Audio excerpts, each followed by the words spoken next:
Ďurišová a som spoluzakladateľkou Prešovského ústavu lingvistickej botaniky. A moji kolegovia vám povedia viac o našom ústave a našom prvom výskume.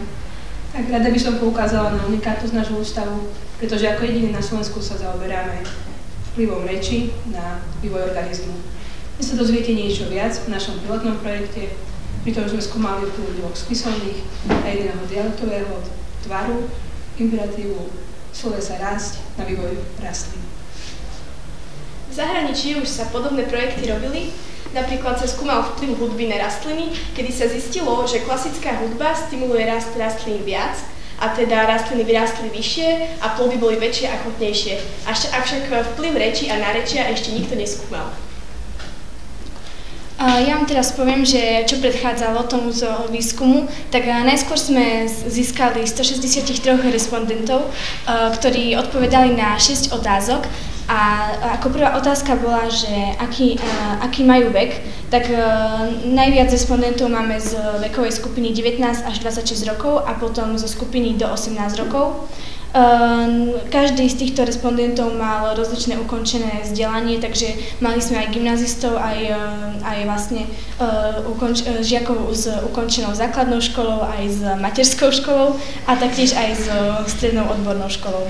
A najčastejšie to boli respondenti z Prešovského kraju, čiže 122 respondentov. Tak keďže sme skúmali túto otázku na východnom Slovensku, tak väčšina zaškrtla možnosť roční, ale boli aj takí, ktorí zostali zmetení a vymysleli nové formy, ako napríklad vyrastaj, alebo napísali, že taká forma neexistuje. Tiež väčšina si myslí, že rastlina je objektívnejšia ako človek a preto sme sa zoskúmali na týchto dvoch rastlinách. A na otázku, či hovorená reč vplýva na vývoj rastliny, väčšina odpovedala možno, čiže je taká možnosť. Tak a teraz vám ukážeme vlastne postup nášho výskumu v tomto krátkom videu.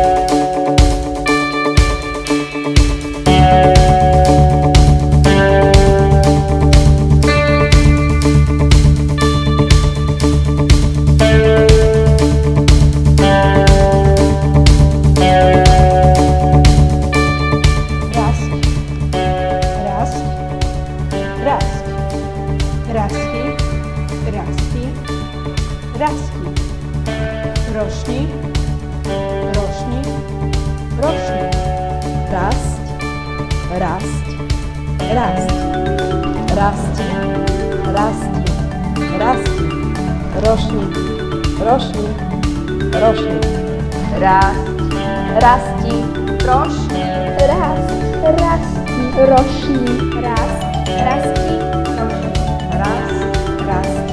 rośni, rast, rasti, rośni, rast, rasti, rośni, rast, rasti, rośni, rasti, rośni, rast, rasti, rośni.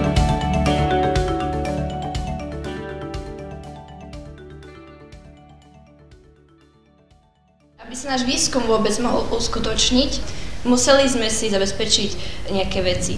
Takže náš rozpočet bol 4,77 € a z toho sme si zakúpili 6 plastových kvetináčov a 6 misiek pod kvetináčov. Taktiež sme si zabezpečili žeruchu a 3 fazule, ktoré boli z rovnakého struku. A aby bol pokus čo najobjektívnejší, tak sme sa snažili zabezpečiť rastlinám rovnaké podmienky. To znamená, že sme ich mali v jednej miestnosti, mali rovnaké svetlo, rovnakú vlhkosť vzduchu, taktiež mali rovnakú zálievku a mali aj rovnakú hlinu. Tento výskum bol historicky prvým výskumom nášho ústavu, avšak v blízkej budúcnosti sa výskumu hodláme venovať ešte intenzívnejšie, a to najmä výskumom vplyvu jazyka na rast rastlín v poľnohospodárstve. Realizácia nášho výskumu v poľnohospodárstve by prispela ku zvýšeniu produkcie plodín. Poľnohospodári by namiesto hnoju používali imperatívum slovesa rásť v jeho dialektickej forme, čiže rošni. Tento spôsob pestovania by bol ekonomicky výhodnejší, klesli by výdavky za chemické prípravky, obmedzilo by sa znečisťovanie pôdy, taktiež by klesli ceny produktov. Dúfame, že náš výskum sa uchytí nielen na Slovensku, ale aj v zahraničí. Pravda, že tento výskum nebol právoplatný, pretože sme napríklad nepoužili metódu metaanalýzy, čo je metóda skúmania širších výsledkov danej hypotézy.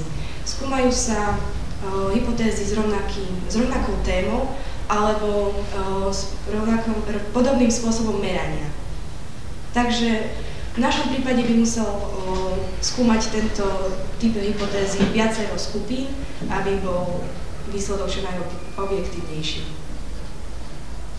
Tak vlastne, aby ste nám uverili, že tie rastliny naozaj sú také, aké sú, že vlastne tá, ktoré sme hovorili ročný, rastla najviac, tak ukážeme vám to aj zmeranie.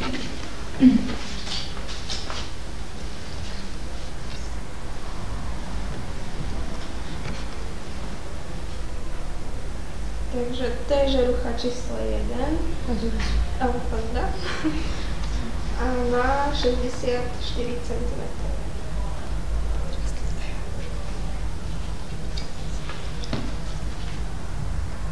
Fazda číslo 2 má 60 metrov. Fazda číslo 3 má 65,5 cm. Čiže môžete vidieť, že naozaj tá tretia fazúra vyrastá viac jednoznačne. A to môžete na prvý pohľad vidieť aj na žeruche. Vlastne tá prvá je taká biedna, druhá je celkom dobrá, ale tá tretia je taká najhojnejšia a celkom najvhodnejšia na degustáciu. Tak to je asi všetko, čo sa týka nášho výskumu a teraz by sme chceli vlastne aj vám, pán profesor, dať sponzorský dar od nášho ústavu. A dúfame, že s ním budete nakladať dobre a že spravodlivo.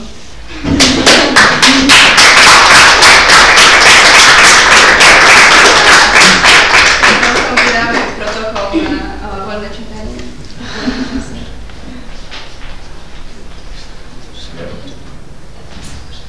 A ešte by sme chceli poďakovať pani profesorke Kovulskej, Čekanovej, a ďalej Tomášovi Mruzovi a Aleksandrovi Kupkovi za pomoc pri realizácii nášho projektu.